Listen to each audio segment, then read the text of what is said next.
Hey everyone! Tonight, we're stepping behind the marble columns and golden mosaics of ancient Rome, straight into the smoky kitchens where slave cooks toiled away, turning the empire's appetite for lavish banquets into reality, one greasy amphora at a time. Before you settle in, take a moment to like the video and subscribe, but only if you truly enjoy drifting off with these hidden corners of history. And tell me in the comments, where are you listening from, and what time is it for you right now? It's always amazing to see the sleepy little empire of our stretch across time zones. Now dim the lights, maybe let a fan run for that soft, comforting hum, or imagine it's the crackle of a wood-fired oven and the gentle splash of wine being poured for a demanding master. Tonight's story isn't about emperors giving thumbs up or down in the Colosseum.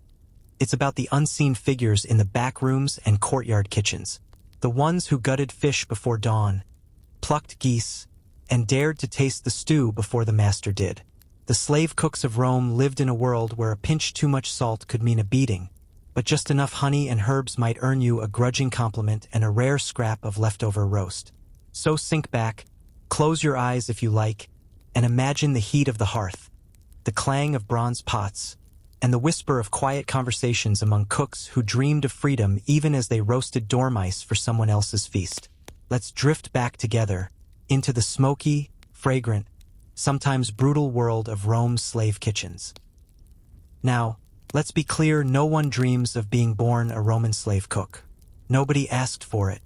But if you found yourself unlucky enough to be born in the wrong place at the wrong time, say, your village got swallowed by Rome's ever-growing appetite for land, you could easily be sold off, carted across the empire, and end up ladling lentil stew into a bronze pot before you'd even learned how to say garum. In the complicated hierarchy of Roman slavery, the kitchen was its own little fiefdom. The cocus, the cook, might actually be considered valuable. Not valuable enough for freedom right away, but valuable enough that your life depended on whether the master's dinner arrived hot, edible, and preferably still moving if that was the style that evening. A good cook could mean the difference between praise and punishment, which, back then, could be anything from a beating to a polite "you're fired," but the kind that ends with you sold to a more miserable estate. Some slave cooks were born into the role, others were taken in conquest. Some were bought for their skills. If you were especially skilled, you might find yourself working under the watchful eye of the domina, the lady of the house, who might hover over your shoulder with a wooden spoon ready to taste or smack you with if you scorched the honey cakes. The day started early. Roman dawns were never peaceful for slaves. Before the master or mistress even dreamed of opening their eyes, you were up, feet slapping against cold stone floors, gathering water, grinding grain, maybe trying to chase the rats out of the storage room. And then it was a dance of preparing small breakfasts for the family, scraps for the other slaves, and something hearty enough to keep the house guards from grumbling too loudly. In larger households, you'd have a small squad. One boy might be in charge of the bread up to his elbows in dough before the sun peeked over the tiled roofs. Another girl might be sorting herbs, picking out the bugs because no one wanted beetles in their stew, unless, of course, it was a delicacy that day. There were no shiny modern kitchens, just smoke-blackened walls, low ceilings, and a constant game of don't get burned. Imagine the air. A mix of stewing lentils, smoked meats, rancid olive oil, and the sour tang of spilled wine from the night before. You'd hear the endless scraping of mortars and pestles. Roman cuisine loved a good sauce, and that meant pounding herbs into oblivion with a stone. Garlic, onion, mint, peppercorns all swirling into the famous garum fish sauce that made every dish taste just a little bit like the docks. You probably didn't eat what you cooked. A piece of stale bread dipped in leftover oil was your breakfast. Maybe if the master was in a generous mood, you'd get a scrap of meat from the bone. And if you were clever, you'd sneak a bit more, just enough to survive, not enough to get caught. Sometimes, if you were truly gifted, say, you could turn a tough piece of goat into something the master's guests actually praised. You might earn a small stash of coins, a peculium. Not much, not enough to buy your freedom tomorrow, but enough to buy your way out of the worst punishments or bribe the steward when he got nosy. And so it went, day in, day out. The smell of boiling pots, the smoke curling into your hair, the grease on your hands that never fully washed off. You'd shuffle back to your straw mat at night, exhausted, hoping the master liked his dinner enough to let you do it all again tomorrow. And maybe, just maybe, you'd dream that one day you'd be bought by a family kind enough to free you for your years of service. Or that you'd save up enough to buy your freedom yourself, open a tavern by the docks, and finally cook for people who called you by your name instead of just slave. But that was a distant dream. For now, your world was fire, knives, clay pots, and the endless demands of an empire that always wanted more. So close your eyes. Drift through the shadows of that ancient kitchen. Listen to the scrape of the mortar, the soft hiss of oil meeting hot bronze, the muffled gossip of other servants behind the curtain. You're there invisible in the corner, but seeing it all. The life of a Roman slave cook. Quiet, smoky, and more important than any marble statue in the courtyard ever was. Let's drift a bit closer to the heart of the house, the culina. Now, don't let that fancy Latin name fool you. The Roman kitchen was not some sparkling open-concept chef's paradise. It was more like a cramped, smoky cave where danger lingered in every flicker of the flame.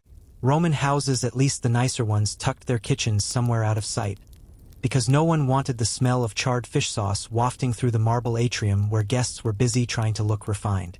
So the culina was often wedged into a corner at the back of the house, low-ceilinged, with walls permanently stained black by centuries of smoke that never quite found its way out. Picture this: no chimneys. Not really. You had a hearth or a brick oven, and the smoke just drifted up and out through a hole in the roof or didn't. If you were lucky, you coughed less. If you were unlucky, you were a slave cook with eyes that watered constantly and lungs that probably looked like ancient charcoal long before you hit 30. Fire was your constant companion and your constant enemy. You needed it for boiling lentils, roasting lamb, baking the daily bread. But you also needed it not to leap onto your tunic and turn you into the evening's extra course. It happened more than you'd think. Roman kitchens were full of dry straw mats, wooden shelves stacked with amphorae of oil or wine. One spark in the wrong place and your little corner of the empire became a bonfire. Now, if you peek around inside, you'd find an organized chaos. Clay pots of every shape balanced on stone slabs.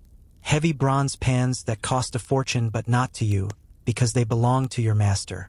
Rows of mortars and pestles in constant use. Big amphorae resting against the wall, their wax seals keeping out rats and bugs, though not always successfully.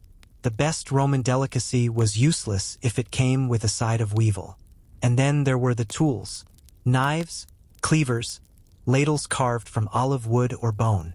Some were treasured because a sharp blade could mean the difference between impressing the master with tender roast and hacking through a bird so badly they made you clean out the latrine as punishment.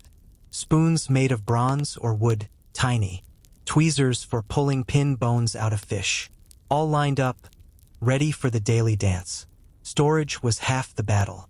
Romans loved to brag about their fancy delicacies, but keeping those delicacies edible was an art form. Smoked meats and fish hung from ceiling hooks, the air swirling with the pungent smell of garum, that notorious fermented fish sauce that made everything taste slightly briny and not a little rotten, but in a good way, they claimed. Barrels of olives, amphorae of wine, sealed pots of honey and dried figs, all stacked carefully and all guarded fiercely, because the tiniest theft could mean lashes or worse. Sometimes, on a good day, you might be the one trusted to trek down to the local market to buy fresh produce, herbs, or new spices if your master was rich enough to crave pepper from India. But mostly, you were stuck inside, stoking the hearth, fanning the flames just right, tending the pots so they didn't bubble over and scald you, and hoping your mistress didn't barge in to taste the soup when it was at its blandest. It was hot. It was smoky. It was dangerous. And it was your whole world. A world of careful steps, because slip on spilled oil and you'd meet the stone floor face first. A world of quick reflexes, because a boiling pot could tip in a blink. A world of whispered gossip with the other slaves while you diced onions, and the knowledge that any slip of the tongue could be your undoing. And yet, in this chaos, the kitchen was also where scraps of warmth lived. A place where slaves shared stolen moments, a crust of bread dipped in stew, a wink over a burning pot, the whispered promise that maybe, just maybe, you'd all survive this day and the next one too. So if you ever drift back there in your mind, safe behind the curtain of sleep, you'll see it. The flicker of the hearth, the glisten of oil, the shadows cast on soot-black walls. The Roman kitchen, chaotic, treacherous, and the only place where a slave cook's skills made them, for a moment, irreplaceable. Picture the dawn, not the soft, rose-fingered sunrise of poetry, but the gritty scrape of your bare feet on cold stone floors long before the Roman sun bothers to peek over the rooftops. If you're a slave cook, the day starts when the night still clings to the corners of the kilina, and the last embers in the hearth sputter like a half-remembered dream. First order of business? Fire. Always fire. You're hunched over the hearth, blowing gently, coaxing sparks out of yesterday's ashes. If you're smart, you hit a little dry kindling last night, no small trick in a kitchen where the line between a warm meal and a flaming disaster is paper thin. Once the fire wakes up, so does everything else. The bread boy is already there, arms dusted white with flour, kneading dough on a slab of stone so rough it could skin your knuckles if you aren't careful. He'll shape the loaves, then balance them on wooden paddles to shove deep into the domed clay oven, the fornax. That oven, by the way, is hotter than Hades' breath and twice as likely to bite you. Meanwhile, you start with the simple stuff. Onions to peel, lentils to rinse, a goose to pluck if you're unlucky.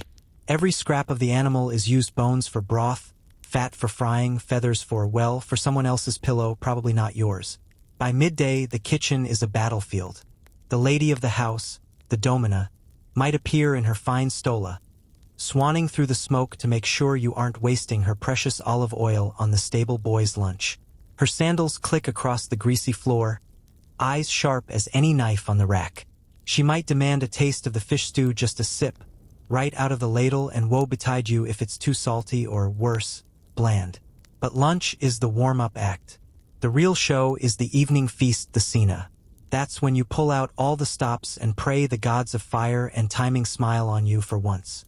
Picture this: amphory of wine dragged out of storage, honey drizzled into saucepans, chicken stuffed with herbs, and maybe the odd dormouse. Because yes, stuffed dormice were a delicacy. Picture spices worth more than you'll ever see in a year's wages: black pepper from the Indies, cinnamon sticks from Arabia, all ground to dust in your mortar until your arms ache. It's a choreography of chaos.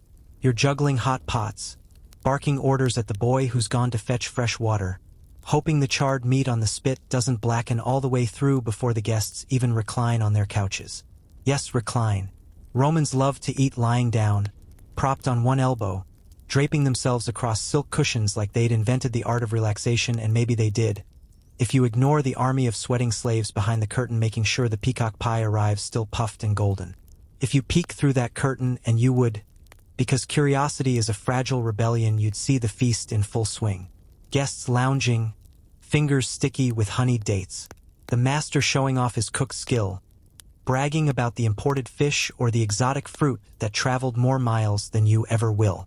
Laughter, gossip, the occasional backhanded compliment flung your way, though never to your face. Meanwhile, you and your fellow cooks scurry like mice, dodging each other with heavy trays. You scrape the last scraps off the platters because if you're lucky, the leftovers are yours. If not, they go to the house guards or the dogs, or the street if there's any reason to boast about your master's generosity. When the last course has been served, maybe some candied nuts, maybe more wine to drown the greasy stew of the day, you're left to clean up. Pots scraped, knives wiped clean, the hearth banked so the embers last till tomorrow's dawn. You drag your tired feet back to your straw mat, your tunic reeking of smoke, oil, and the lingering sweetness of garum and honey. Your eyes close before your head even hits the mat. Maybe you dream of freedom, or maybe you dream of fire, knives, and amphory, the only things in your world that ever truly belong to you, even if they never did. And so ends another day in the life of a Roman slave cook. A quiet battle waged with ladles instead of swords. One only if your master's belly is full and your hands stay unburned. Now, you wouldn't think the name of a cook would survive 2,000 years, especially not if they were a slave. But once in a while, the rumor mill of Rome's elite dinner parties made sure someone's tail stuck around half cautionary, half bedtime story to keep the other slaves obedient. There were cooks so gifted, so terrifyingly good at coaxing flavor out of scraps and sauces, that they became precious. These weren't just bodies with knives, they were investments, culinary showpieces to flaunt at banquets. A good cook could be worth more than a villa in the countryside. Some were so prized that their owners would chain them in the kitchen, quite literally, so they couldn't run away or worse, be stolen by a rival noble who wanted to brag that their feasts outshone yours. One story passed down with more smoke than fact tells of a Greek slave cook named Apicius. Now, Apicius was actually the name of a famous Roman gourmet, not a cook, but rumor says he paid handsomely to keep the best slave chefs in his employ. Some say he even rewarded them with gifts and freedom provided they stayed close enough to keep the oyster platters coming. Of course, generosity was rare. For every Apicius, there were a dozen masters who'd rather keep a cook's ankles chained to a post than risk losing him to the tavern down the street. And not all stories ended with freedom. Some cooks played the long game, saving every spare denarius from the tips slipped to them by drunk guests, hoping to buy their freedom one day. A few did. They'd scrape together enough to earn a peculium, that tiny stash that was technically theirs, even if the master could take it back on a whim. With it, some former slave cooks managed to open their own little roadside taverns, cooking humble meals for travelers, selling warm bread and stew instead of peacock tongues on silver platters. But for every tale of a cook who saved up enough coins, there were darker stories too, the ones whispered when the hearth fire burned low, like the cook who slipped poison into his master's wine. Maybe it was revenge for endless years chained to a smoky hearth, maybe it was the promise of freedom from a rival family, or maybe it was simply the only way out. Poison was a cook's last card. After all, you held the knives, you made the soup. It didn't take much to turn a banquet into a funeral. Of course, when they caught you, it never ended well. Some cooks didn't need poison to wield power. There were rumors of cooks who became trusted confidants, standing just behind the dining couches to overhear secrets whispered between bites of honeyed dormice.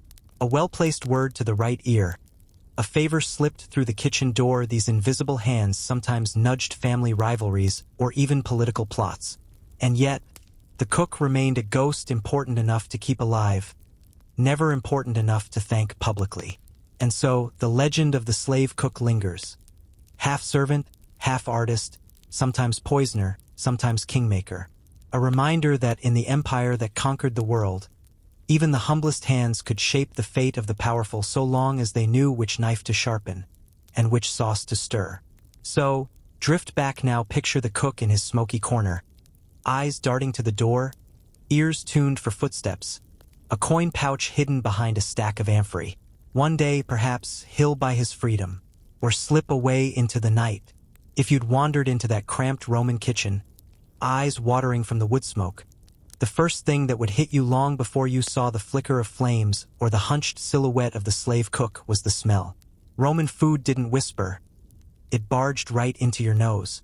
It was salt and brine and sweetness, garlic and mint crushed under a stone pestle, a swirl of honey dribbled into vinegared sauces to make sour things bright. It was garum, that infamous fermented fish sauce which clung to every dish like a briny ghost. You either grew used to it or you fled. Bread was the backbone course, dark loaves dusted with bran, baked daily and rationed out to family and slaves alike. A freeborn citizen might tear off a chunk, dip it into olive oil flavored with rosemary, and sigh contentedly. A slave cook, if they were lucky, got the crusts unless they could sneak a spoonful of stew to sop it up. Proteins, if your master was rich, ranged from humble fish hauled in from the coast to flamingo tongues served up for show. Don't get too excited, the flamingo tongue was more about status than taste.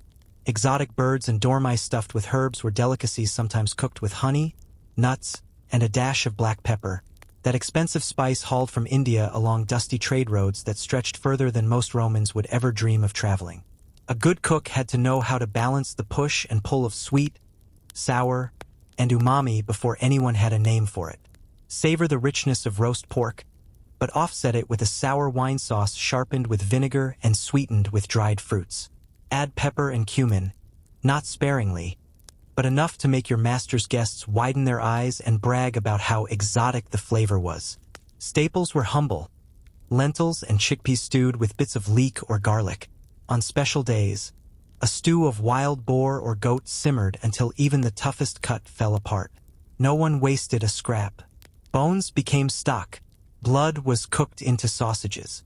The truly poor or the unlucky slave who had no scraps left made do with onion broth, warm enough to fool your belly into thinking you'd eaten something more.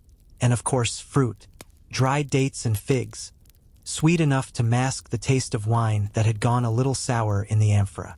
Apples, pears, and grapes not eaten plain, but drenched in honey, spiced with cinnamon if your master could afford such finery.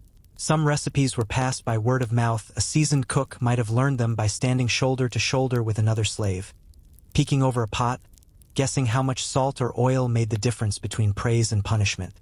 The wealthiest households could afford to keep copies of Apicius, the only Roman cookbook we know by name, but the parchment was worth more than you. And anyway, the cook who could read was rare. Better to trust your hands, your nose, your tongue, because once the stew went out past the curtain, you wouldn't get another chance to get it right. It was flavor as theater, an empire built on borrowed tastes. Spices from the East, olives from Spain, fish hauled in from the Black Sea. Each dish a map, each bite a reminder that Roman wealth was stitched together from lands conquered and people enslaved, and yet, in that smoky culina, the cook's hands turned conquest into dinner. So next time you nibble on olives or drizzle honey into tea, spare a thought for the slave who stood barefoot on a greasy stone floor 2,000 years ago, fingers stained with garum, tasting every pot by hand so that someone reclining on a silk cushion could praise the flavor or toss the leftovers to the dogs. So here we are, at the edge of the hearth's glow, where the smoke thins out and the world shrinks to a single, flickering candle. A slave cook's day might have been long, hot, and thankless, but even under the weight of an empire, hope found its way in like a draft under the kitchen door. See, not every slave stayed chained to the hearth forever. Some, through sheer talent or the unpredictable kindness of a master, were granted the gift every slave dreamed of: manumission. Freedom. It sounds grand, doesn't it? And for a few it really was. A cook who'd spent years keeping a wealthy house fed winning praise for clever stews and savory pies might be rewarded with a little peculium. A purse of coins that, if you were lucky and cunning and knew how to keep your head down, you could save up to buy your freedom. But freedom wasn't some open door to a new world. For many, it was just a different corridor in the same old house. As a freedman, you'd probably keep cooking for your former master, now your patron, but at least you'd draw a wage, and your children would be born free. Maybe you'd scrape together enough to open a tiny tavern by the docks, serving travelers fresh bread and spiced wine, telling them stories about the grand feasts you once cooked for senators. A few made it big. There were stories, whispers really, of ex-slaves who rose so high that they mingled with the people who used to own them. Freedmen who built their own households, hired their own cooks, wore rings on their fingers and fine cloaks on their backs. But for most, freedom was quieter. Less about grandeur, more about being able to breathe without asking permission. And yet, even for the ones who never earned that scrap of parchment declaring them free, hope lingered. Hope tucked away in the folds of a grimy tunic, in the secret stash of copper coins hidden behind a clay amphora, in the whispered promise between cooks by the dying hearth. Someday. So when you drift off tonight, picture that cook for a moment standing barefoot in the culina, one hand on the oven door, the other on a warm crust of bread he'll tuck away for later. He knows he'll wake up tomorrow long before the master does. He knows his life is the crackle of fire and the hiss of boiling garum. But he also knows that somewhere beyond the smoke and the clatter of knives, there's a road that might lead him out. It's not a happy ending. Not really. But it's an ending shaped by real hands, real sweat, and the stubborn, quiet belief that life could be something more than a pot of lentils and a master's sharp tongue. So breathe in the last embers of that Roman kitchen. Feel the warmth flicker against your eyelids. Let the smoke carry away the clatter of knives, the hiss of the hearth, and the soft, fragile hope that maybe, just maybe, you'd get your freedom too. Compass. You know, that little gadget with a needle that always points north? It's pretty common now, right? But imagine the first time someone laid eyes on it. Pure magic. Now, let's drift back in time to ancient China, where there was an even more mind-blowing invention called the shenanxia. Picture this: a chariot with a little figure of a man that always pointed south. No matter how you twisted or turned it, that figure was like, nope, still south. Talk about commitment. This quirky contraption was the brainchild of Kodiai, one of those legendary Chinese emperors from the mythological age. Kodiai was the son of Emperor Yuhi, and before he even made his grand entrance into the world, his mom had a dream that he'd be a big deal. One balmy summer evening, she strolled through the meadows, chasing the cool breezes and gazing up at the starry sky. As she admired the North Star, it suddenly shot out dazzling flashes of lightning. Talk about a light show! Shortly after, Kodiai made his debut. Fast forward a bit, and Kodiai grew up to take over the throne from his dad. But his reign wasn't all tea parties and parades. Nope, he had a pesky rebel named Xiu to deal with. This guy wanted to be king and was not shy about throwing down some serious battles. And let me tell you, Xiu was no ordinary foe. He was a wicked magician with an iron head. Yeah, you heard that right. Good luck trying to conquer that. So Kodiai decided enough was enough and declared war. The two armies clashed on a plain called Takuroku. Kodiai charged bravely into battle, but Xiu, being the crafty magician he was, conjured up a thick fog that left Kodiai's troops wandering around like lost puppies. While they were busy trying to figure out which way was up, Xiu just laughed and slipped away. Classic magician move, right? Back at the palace, Kodiai was scratching his head, trying to figure out how to outsmart this slippery rebel. After some serious brainstorming, he invented the Shinansha. With this nifty gadget, he could finally navigate through Xiu's fog without losing his way. Round 2 of the war rolled around, and Kodiai marched his army into battle again, Shinansha leading the charge. The fight kicked off, and Kodiai's troops were pushing Xiu back when, surprise, surprise, the magician pulled out his fog trick again. But this time, not a single soldier was confused. Thanks to the Shinansha, Kodiai directed his men like a pro, chasing Xiu all the way to a river swollen from floods. Now, here's the kicker. Xiu, using his magic, zipped across the river like it was nothing and locked himself up in a fortress. Kodiai was left fuming, staring at the river like it was the world's worst moat. No boats in sight, so he decided to set up camp in the prettiest spot he could find. One day, while wandering around, he stumbled upon a pond. As he sat there, lost in thought, he noticed a little spider trying to hop onto a floating leaf. And guess what?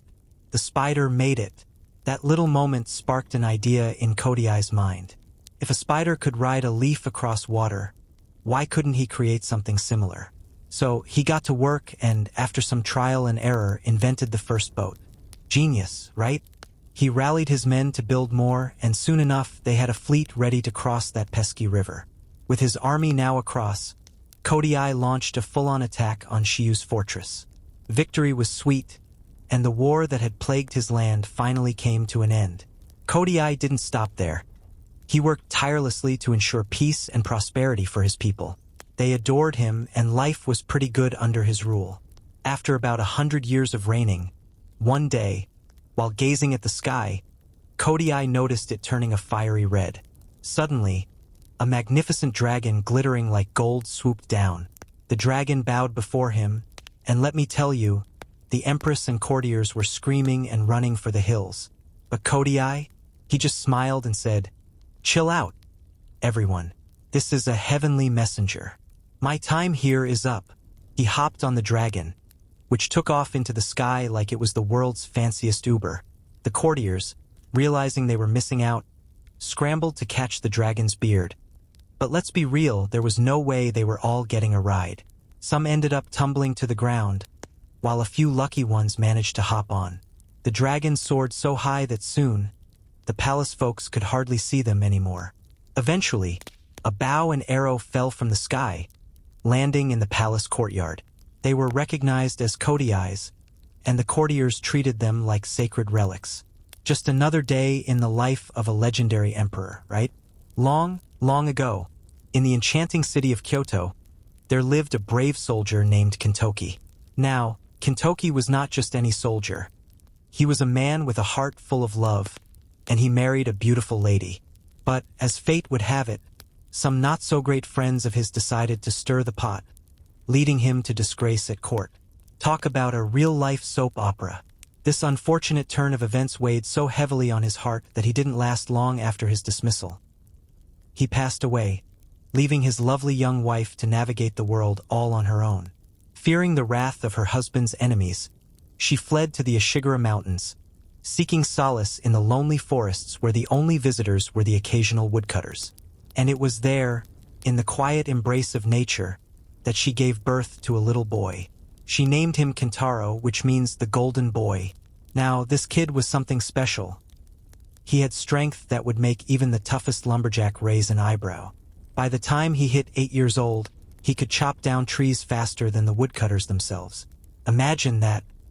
His mother gifted him a hefty axe, and off he went into the woods, helping the woodcutters who, in their ignorance, dubbed him the Wonder Child and referred to his mother as the old nurse of the mountains.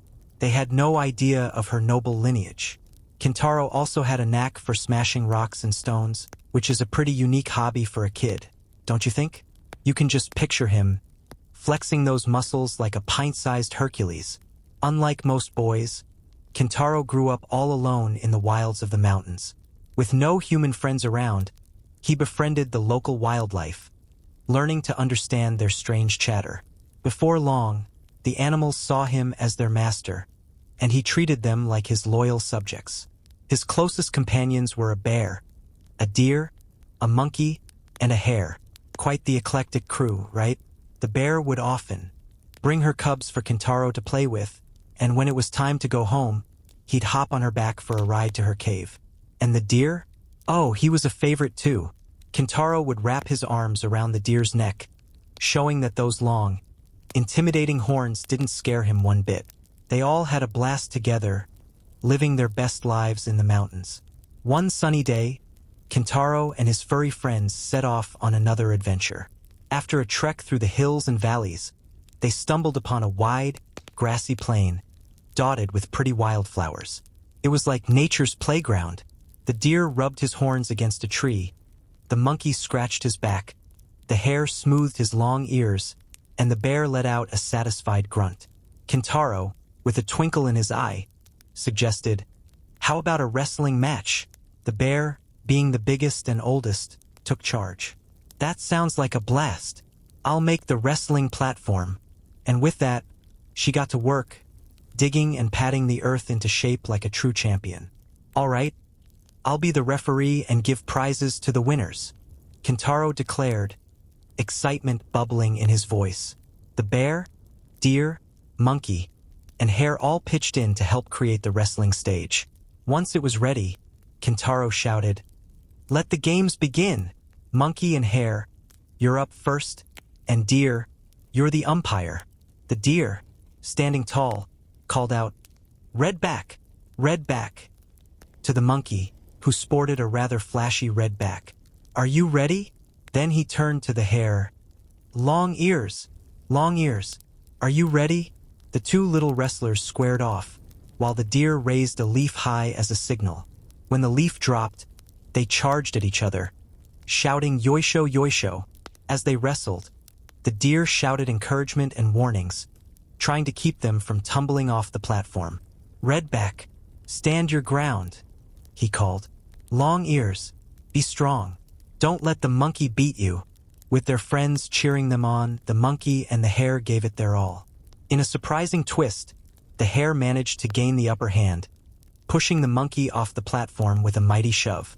The poor monkey sat up, rubbing his back, looking like he'd just lost a battle with a boulder.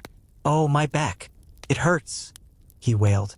The deer, leaf still held high, declared, "This round is over. The hare is the winner." Kintaro, ever the gracious host, opened his lunchbox and handed a rice dumpling to the hare. "Here's your prize. You earned it." But the monkey, feeling a bit miffed, grumbled, "I wasn't beaten fairly. My foot slipped. Give me another chance." Kintaro, being the good sport that he was, agreed to another round. So the hare and monkey squared off again. Now, everyone knows that monkeys are crafty little critters, and this one was no exception.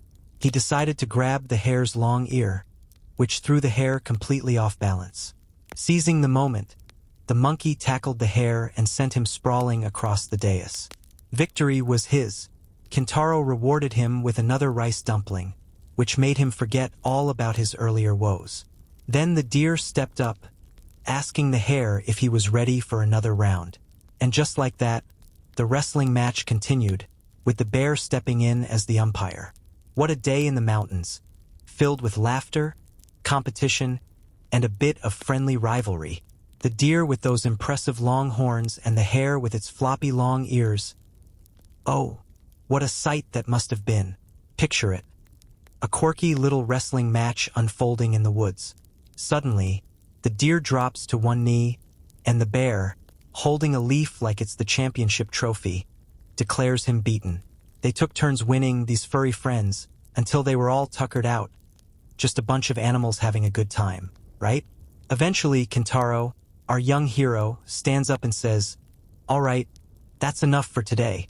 What a fantastic spot we found for wrestling. Let's come back tomorrow. Now, let's head home." And with that, he leads the way, his furry entourage trailing behind. After a bit of walking, they find themselves on the banks of a river, gushing through the valley like it's got somewhere important to be. Kintaro and his 4 furry pals look around, trying to figure out how to cross. No bridge in sight, and the river's rushing by like it's auditioning for a role in a disaster movie. All the animals look serious, pondering how they'll get home without a swim. But Kintaro, ever the optimist, says, "Hold on a sec. I'll whip up a bridge for you all in just a few minutes." The bear, the deer, the monkey, and the hare exchange glances, curious about what this kid is up to. Kintaro strolls along the riverbank, checking out the trees. Finally, he stops in front of a massive tree, right at the water's edge. He grips the trunk and pulls with all his might once, twice, thrice. On the third pull, the roots give way with a dramatic crash, and down goes the tree, creating a bridge that's just begging for foot traffic. "There. What do you think of my bridge? Totally safe, so follow me," he declares, stepping across first. The 4 animals follow, their eyes wide with amazement. They've never seen anyone so strong before, and they can't help but shout, "How strong he is! How strong he is!" Meanwhile, a woodcutter, perched on a rock and watching this whole spectacle, can't believe his eyes. He rubs them, thinking he must be dreaming. Did that kid really just pull a tree out of the ground and toss it across the river? This is no ordinary child, he thinks. Whose son could he be? I need to find out. So he hurries after the strange crew, crossing the bridge behind them. Kintaro, blissfully unaware of his new fan club, reaches the other side, and the animals scamper off to their cozy dens while he heads home to his mother, who's waiting for him. As soon as he steps into their little cottage looking like a matchbox nestled in the heart of the pine woods, he calls out, "Akasan, here I am." "Oh, Kimbo," his mother beams, relief washing over her face. "You're late today. I was worried something happened. Where have you been?" "I took my 4 friends, the bear, the deer, the monkey, and the hare up into the hills for a wrestling match to see who's the strongest. We had a blast. We're going back tomorrow for another round. Now, tell me, who's the strongest of them all?" she asks, feigning ignorance. "Oh, mother," Kintaro replies. "Don't you know I'm the strongest? No need for me to wrestle with them." "But who comes after you?" she presses. "The bear is next in line for strength," Kintaro answers. "And after the bear?" she asks again. "Well, after the bear, it's hard to say. The deer, the monkey, and the hare all seem pretty evenly matched," he admits. Just then, a voice calls out from outside, startling both Kintaro and his mother. "Hey there, little boy. Next time you go, take this old man with you to the wrestling match. I'd like to join in on the fun too." It's the old woodcutter, having followed Kintaro from the river. He slips off his clogs and steps into the cottage, leaving Kintaro and his mother wide-eyed and confused. "Who are you?" they both ask in unison. The woodcutter chuckles. "Does it really matter who I am? Let's see who's got the stronger arm, this boy or me." Kintaro, raised in the wild, doesn't hesitate. "We can give it a go, but no hard feelings if someone loses." So they clasp hands, both putting out their right arms. For what feels like an eternity, they wrestle, each trying to bend the other's arm. The old man is surprisingly strong, and they're evenly matched. Finally, the old man gives up, declaring it a draw. "You're quite the strong child," he says, impressed. "Not many can boast about the strength of my right arm. I saw you earlier by the river, pulling that tree to make a bridge. I could hardly believe my eyes, so I followed you home. Your strength proves what I witnessed today. When you grow up, you'll surely be the strongest man in all Japan. It's a shame you're hidden away in these wild mountains." Then he turns to Kintaro's mother. "And you, madam, have you thought about taking your son to the capital? Teaching him to wield a sword like a true samurai?" "You're very kind to care so much about my son," she replies. "But he's wild and uneducated, and I fear it would be tough to do as you say. I hid him away here because of his strength. As a baby he hurt everyone who got too close. I've often dreamed of seeing him as a knight with two swords, but without any influential friends to help us at the capital, I fear my hopes will never come true. You need not trouble yourself about that. To tell you the truth, I am no woodcutter. I am one of the great generals of Japan. My name is Sadamitsu, and I serve the powerful Lord Minamoto no Reiko. He sent me on a quest to find boys with remarkable strength, to train them as soldiers for his army. So, I thought, what better way to do this than to disguise myself as a humble woodcutter? And, by sheer luck, I've stumbled upon your son. Now, if you truly wish for him to become a samurai, a knight of honor, I will take him and present him to Lord Reiko as a candidate for his service. What do you say to this?" As the kind general laid out his plan, the mother's heart swelled with joy. Here was the chance she had longed for, to see Kintaro become a samurai before she took her final bow on this stage of life. Bowing her head to the ground, she replied, "I will entrust my son to you if you truly mean what you say." Kintaro, who had been sitting quietly by his mother's side, listening intently, suddenly burst out, "Oh, joy! Joy! I'm going with the general, and one day I shall be a samurai." And just like that, Kintaro's fate was sealed. The general decided to head to the capital immediately, taking Kintaro with him. Now, it goes without saying that Yamayuba, his mother, felt a deep sadness at parting with her boy. He was all she had left. But she masked her grief with a brave face, as they say in Japan. She knew this was for Kintaro's good, and she couldn't dampen his spirits just as he was about to embark on his grand adventure. Kintaro promised he would never forget her, and vowed that as soon as he was a knight, wearing two swords, he would build her a cozy home and take care of her in her old age. All the animals he had tamed, the bear, the deer, the monkey, and the hare, came to bid him farewell. When they realized he was leaving for good, they followed him to the foot of the mountain to see him off. "Kimbo," said his mother, "mind and be a good boy." "Mr. Kintaro," chirped the faithful animals, "we wish you good health on your travels." Then they all climbed a tree to catch one last glimpse of him, watching as he and his shadow grew smaller and smaller until he vanished from sight. General Sadamitsu continued on his way, rejoicing at having found such a prodigy in Kintaro. Upon reaching their destination, the general wasted no time.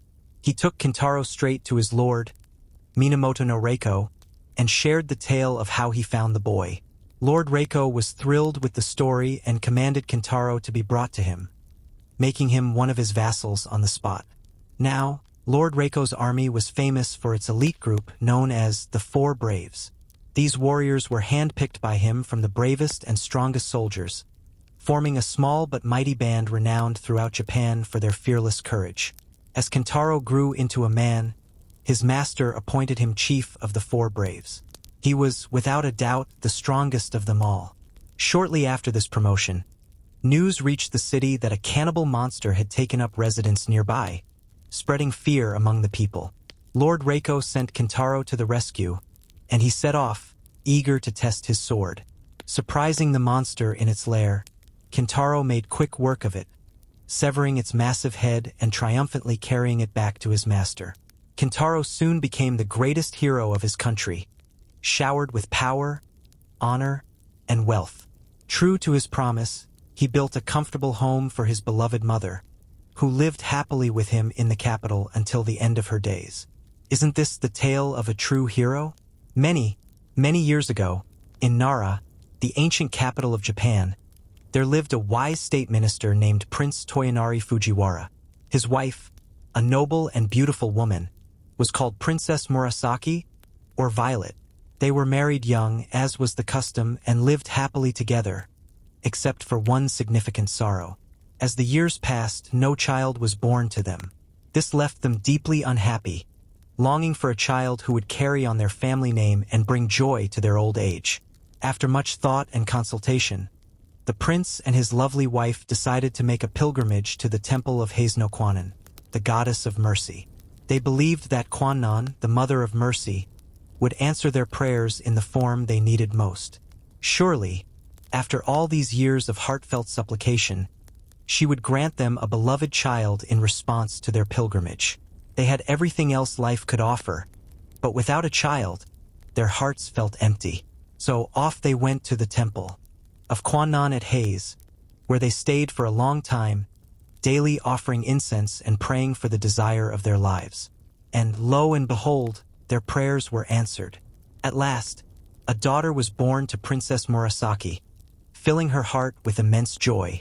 When she presented the child to her husband, they decided to name her Heizheim, or the Princess of Heiz, as she was a gift from Kwannon at that sacred place. They raised her with great care and tenderness, and the little girl blossomed in strength and beauty. But, as fate would have it, when Heizheim was just 5 years old, her mother fell gravely ill. Despite the best efforts of doctors and their potions, they could not save her. Just before she took her last breath, she called her daughter to her, gently stroking her head, and said, "Heizheim, my dear, do you understand that your mother's time is running out?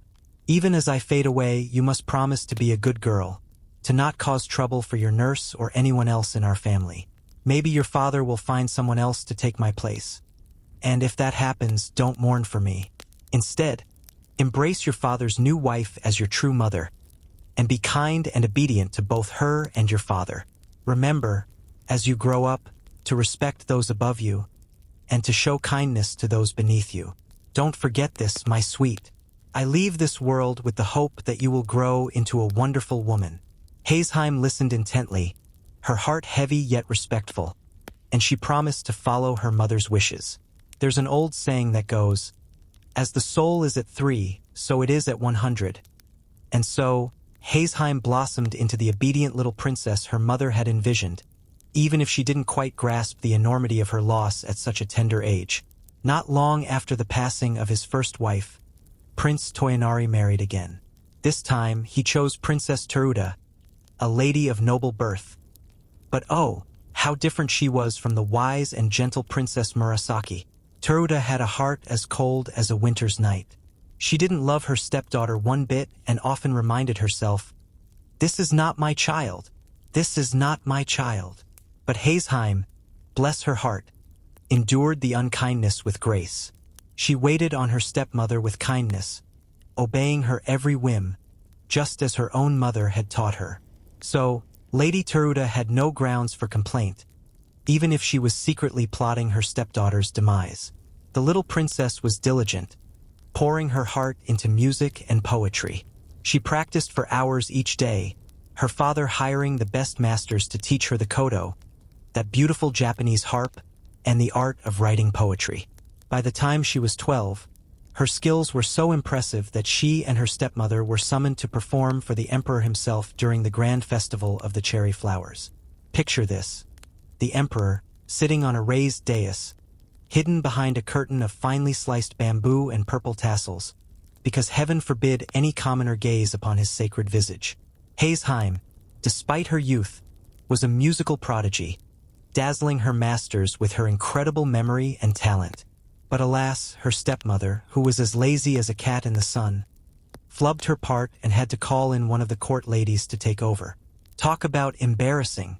And to add salt to the wound, the emperor showered Heizheim with beautiful gifts for her performance.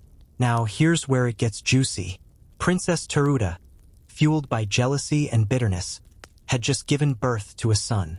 In her twisted mind, she thought, "If only Heizheim weren't here, my son would have all of his father's love."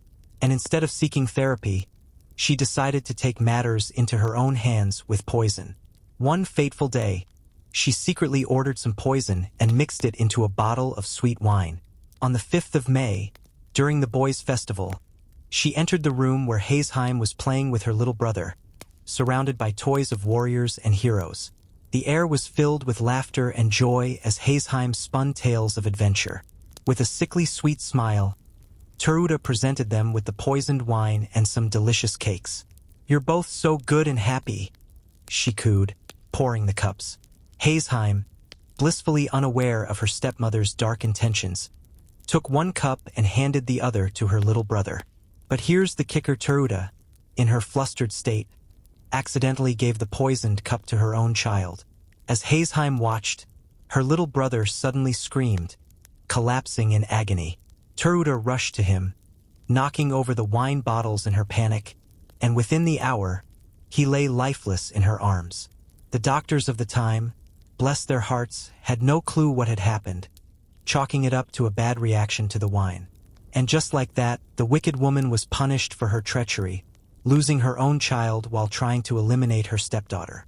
But instead of reflecting on her actions, she spiraled deeper into hatred for Hazeheim, waiting for the next opportunity to strike. By the time Hazeheim turned 13, she had gained a reputation as a budding poetess, a skill highly valued among the women of ancient Japan. It was the rainy season in Nara, and the river Tatsuda was overflowing, creating a cacophony that disturbed the emperor's sleep. In a fit of desperation, he issued an edict commanding the Buddhist priests to pray for peace and quiet. But, as you might have guessed, the prayers didn't do a thing to calm the raging waters. Then, in the hushed whispers of the court, word spread like wildfire that Princess Haze, the daughter of Prince Toyonari Fujiwara, who was the second minister at court, by the way, was the most talented poetess of her time. And she was still just a girl. Imagine that. A young woman wielding words like a sword, ready to slice through the mundane. Long ago, there was this stunning poetess named Ono no Kamichi, who supposedly prayed in verse so beautifully that she made it rain in a drought-stricken land. Talk about a talent. So, naturally, the court began to wonder, could Princess Haze do the same? Could her poetry quiet the raging river and cure the emperor's mysterious illness? Well, the rumors eventually floated up to the emperor himself, who promptly sent a message to Prince Toyonari, summoning his daughter for a rather hefty task. Can you imagine Hazeheim's face when her father told her she had to save the emperor's life with her poetry? No pressure, right? Just the fate of the realm resting on her young shoulders. Finally, the day arrived when her poem was complete. She wrote it on a delicate piece of paper, flecked with gold dust, because why not add a little sparkle to a life-or-death situation? With her father, attendants, and some rather curious court officials in tow, she approached the roaring river. Heart racing, she lifted her poem to the heavens, reading it aloud, her voice rising above the tumult of the water. And then, something miraculous happened. The river, which had been a wild beast just moments before, fell silent.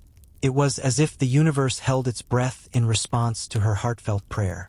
Soon after, the emperor's health improved, and he was over the moon. He summoned her to the palace and rewarded her with the rank of Chinjo, which is basically a fancy title for lieutenant general.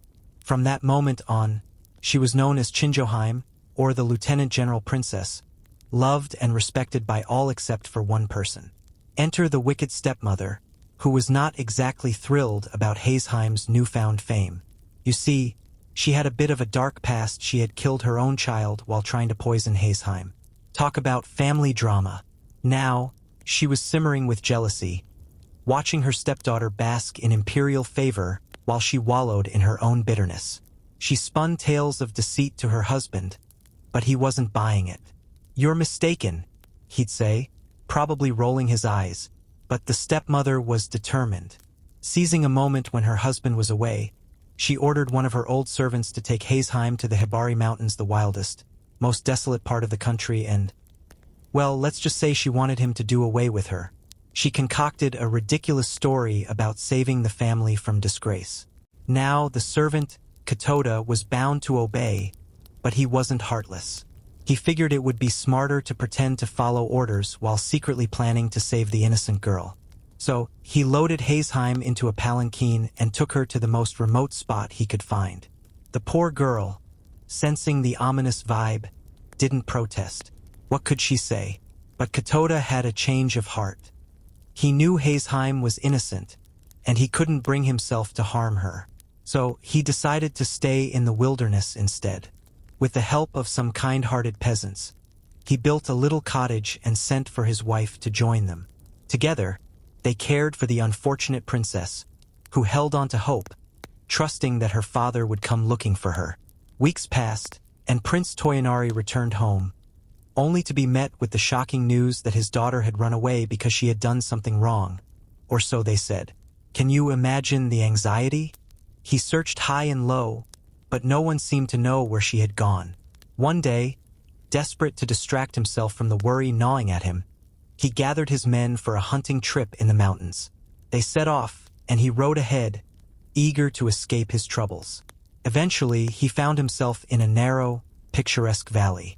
As he admired the scenery, he noticed a tiny house on a nearby hill and heard a lovely voice reading aloud. Curiosity piqued. He dismounted and wandered up the hillside. As he approached, his heart raced. There, sitting in the open cottage, was a beautiful girl, lost in her reading of the Buddhist scriptures. He couldn't believe his eyes. He hurried to the gate, and as he stepped into the garden, he realized it was Hazeheim. She was so engrossed in her reading that she didn't even notice him until he called her name. "Hazeheim!" he exclaimed, his voice filled with disbelief. "It's you, my Hazeheim." Startled, she could hardly process that her father was standing right in front of her. My father, it is indeed you, oh my father," she cried, rushing into his arms, tears streaming down her face. As he stroked her hair, asking her what had happened, she could only weep. Was he dreaming? And then, out came Katoda, bowing low before his master, ready to spill the whole tale of betrayal and wrongs, revealing how he found Hazeheim in this wild, desolate place, cared for by two old souls. The prince was absolutely beside himself with shock and anger. I mean, can you blame him? He dropped everything, including the hunt, and rushed home with his daughter, Hazeheim. Meanwhile, one of the guys in their party galloped ahead, probably like a scene out of a medieval action movie, to spread the good news. But the stepmother? Oh, she was in a bit of a pickle. Hearing that her wickedness had been uncovered, she hightailed it out of there, back to her dad's place, and poof, just like that, she vanished from the story, like a bad smell. Now, on the flip side, the old servant, Katoda, got a shiny promotion for his loyalty. He lived happily ever after, devoted to the little princess, who, let's be real, owed him her life. No more nasty stepmother drama for her. Instead, she enjoyed peaceful days with her father, just soaking up the good vibes. Prince Toyonari, lacking a son of his own, decided to adopt a younger son from one of the court nobles. This kid was set to marry Hazeheim, and before you know it, the wedding bells rang. Hazeheim grew old gracefully, and everyone agreed she was the wisest, most devout, and prettiest ruler to ever grace Prince Toyonari's ancient lineage. She even had the joy of introducing her son, the future lord of the family, to her father right before he hung up his royal boots. And here's a little nugget of history for you. To this day, there's a stunning piece of needlework hanging in one of the Buddhist temples in Kyoto. It's a tapestry with Buddha stitched in silky threads from the lotus stem. Legend has it, this masterpiece was crafted by none other than the good Princess Haze herself. Pretty neat, huh? Now let's shift gears and meet a guy named Sentaro. His last name means millionaire, but don't let that fool you, he wasn't exactly rolling in dough. He had a modest inheritance from his father and spent his days lounging around, living life without a care until he hit 32. Then one day, out of the blue, thoughts of death and illness crept into his mind, like an uninvited guest at a party. Suddenly, he was a bundle of nerves, thinking, I'd like to live for 500 or 600 years, free of sickness, thank you very much. I mean, who wouldn't want that? He started wondering if he could stretch his life by living simply and frugally.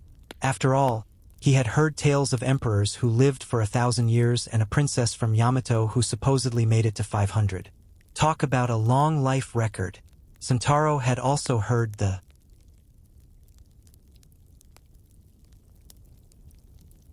chemist shops. There was a drug constantly in demand because, after using it for 100 years, it supposedly turned your hair slightly gray and gave you a stomachache. How delightful! Sentaro was shocked to discover that poisonous globefish was served up in restaurants as a delicacy, while street vendors sold sauces made from Spanish flies. And guess what? He never saw anyone get sick after eating those revolting dishes, nor did he ever see anyone with so much as a sniffle. At first, Sentaro was thrilled. He thought he'd never tire of living and considered it downright sacrilegious to wish for death. He felt like the only happy guy on the island. He wanted to live for thousands of years and enjoy every moment. He even started a business and didn't even think about going back home. But as the years rolled by, things didn't stay smooth. He faced heavy losses in business, and his neighbors caused him all sorts of headaches. Time flew by like an arrow, and after 300 years, he started to feel weary of life in this never-ending paradise. He longed to see his homeland and old home. No matter how long he lived there, life would always be the same. So wasn't it a bit foolish and tiresome to stick around forever? In his quest to escape the country of perpetual life, Sentaro remembered Jifuku, who had helped him before when he wanted to dodge death. He prayed to the saint, hoping for a way back to his own land again. No sooner had he finished his prayer than, poof, the paper crane popped right out of his pocket. Sentaro was absolutely flabbergasted to see that this little bird had somehow survived all those years, like a cockroach after a nuclear apocalypse. And just like that, the crane started growing and growing until it was big enough for him to hop on. Can you imagine? 1 minute you're praying, and the next you're riding a giant paper crane, soaring over the ocean like a scene from a bizarre anime. But, of course, Sentaro's nature was as stubborn as a mule. He glanced back, filled with regret for everything he had left behind. It's like when you leave the house and suddenly remember you forgot your phone charger. He tried to tell the crane to stop, but it was on a mission, gliding thousands of miles across the sea, probably thinking, "I've got places to be, buddy." Then, out of nowhere, a storm rolled in. The poor paper crane got all damp and crumpled, like that one shirt you forgot in the wash for too long. And down it went, plummeting into the sea with Sentaro going right along with it. Talk about a rude awakening. He was flailing around, terrified of drowning, and gulping down salty sea water like it was the latest health trend. Just when he thought it couldn't get worse, he spotted a monstrous shark heading straight for him. I mean, really? Could this day get any more dramatic? The shark opened its massive mouth, ready to turn him into a snack. Sentaro was paralyzed with fear, screaming for Jifuku to save him, probably wishing he had just stayed home and binge-watched something instead. And then, just like that, he jolted awake, his own screams echoing in the shrine. Turns out, he had dozed off during his long prayer, and all those wild, terrifying adventures were just a crazy dream. He was drenched in cold sweat, utterly bewildered, like waking up after a night of too much pizza and horror movies. Suddenly, a bright light appeared, and out stepped a messenger, looking like he just walked off a celestial runway. He held a book in his hand and said to Sentaro, "I'm here from Jifuku. In response to your prayer, you got a little sneak peek of the land of perpetual life. But guess what? You got bored and begged to come back home to kick the bucket. So, Jifuku decided to give you a little test. He let you drop into the sea and send a shark to gobble you up. But deep down, you didn't really want to die, did you? You were screaming for help, after all." The messenger continued, "And let's be real, wishing to be a hermit or find the elixir of life, that's not for you. Your life is too, well, let's say, not austere enough. It's best for you to head back home, live a good, industrious life, and keep your ancestors' anniversaries in mind. Provide for your kids and you'll live to a ripe old age. But give up on that silly desire to escape death. Spoiler alert, no one can do that, and you've probably figured out by now that even when you get what you want, it doesn't guarantee happiness." He handed Sentaro the book, saying, "In here are some wise words that will guide you. Study them and you'll find your way. And just like that, the messenger vanished, leaving Sentaro with a lesson to ponder. With the book in hand, he returned to his old home, ditching those vain wishes and focusing on living a good, useful life. And you know what? From that day on, he and his family thrived, proving that sometimes the best adventures are the ones that keep you grounded.